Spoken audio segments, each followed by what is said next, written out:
China summons the American ambassador over the indictment of Huawei's chief financial officer. Did the Chinese company violate sanctions against Iran, or is Washington using this as a pawn in its trade war with Beijing? And another executive remains behind bars. Japanese prosecutors charge former Nissan chairman Carlos Ghosn with underreporting his salary. Those stories in a moment. First, a Chinese court has ruled to ban sales of most models of Apple's iPhones in China. It follows a patent dispute between the tech giant and Qualcomm.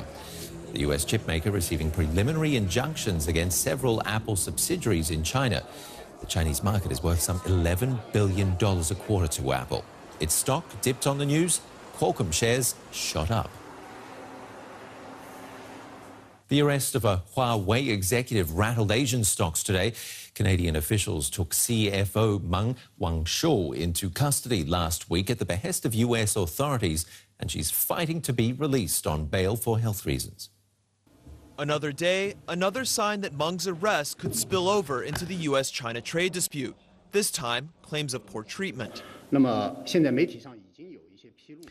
Now, there are already some media reports revealing details of Meng Wanzhou's treatment in custody, including some inhumane measures, such as not giving her fundamental medical support. We believe this is inhumane and infringes on her human rights. And that's one more reason for investors to worry. Stocks in Asia continue to slide this week in the wake of the arrest. Tech stocks are among the biggest losers in Tokyo, Hong Kong, and South Korea. Chipmakers like Hynix and producers of smartphone displays like Japan Display among them.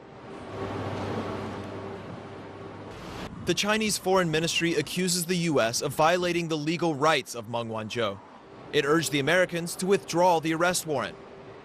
Meng was taken into custody in Canada last week while changing flights in Vancouver. Her arrest followed a U.S. federal warrant and is expected to lead to an extradition effort by the Americans. Federal prosecutors allege that Huawei used a Hong Kong shell company to sell equipment to Iran in violation of U.S. sanctions. They also say that Meng personally misled American banks about Huawei's business dealings in Iran. Meng is fighting to be released on bail for health reasons.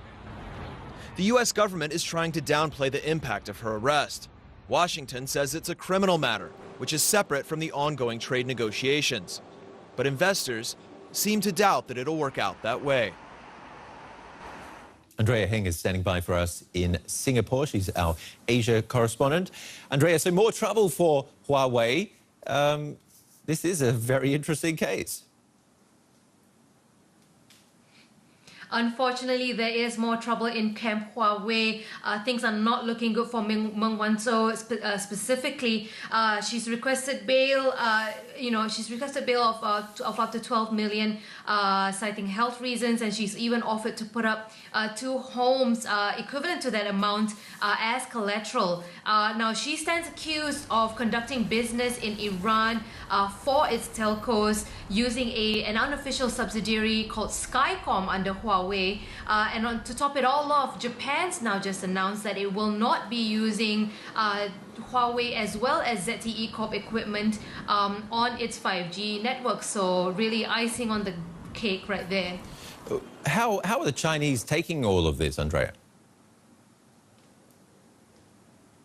Clearly not very well, and expectedly so. Beijing says Canada has breached a bilateral agreement by failing to inform the consulate immediately after the arrest, and apparently that is part of the agreement. And the Chinese authorities have also summoned the US and Canada's ambassadors, demanding them to release her as soon as possible. Now, half of Huawei's revenue comes from Europe, the Middle East, and Africa. Can it survive without the United States?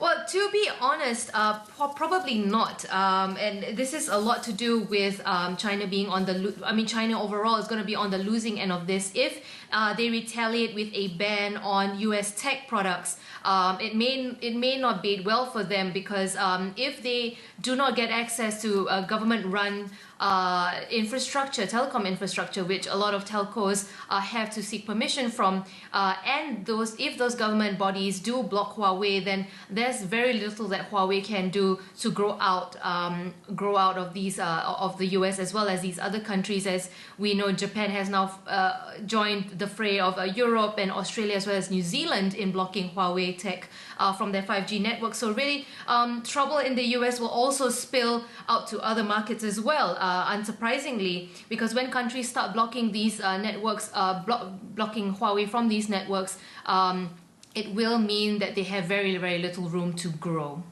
Andrea Heng for us in Singapore. Japanese prosecutors have charged former Nissan chairman Carlos Ghosn with financial misconduct. He was arrested last month, accused of underreporting his income by about $44 million.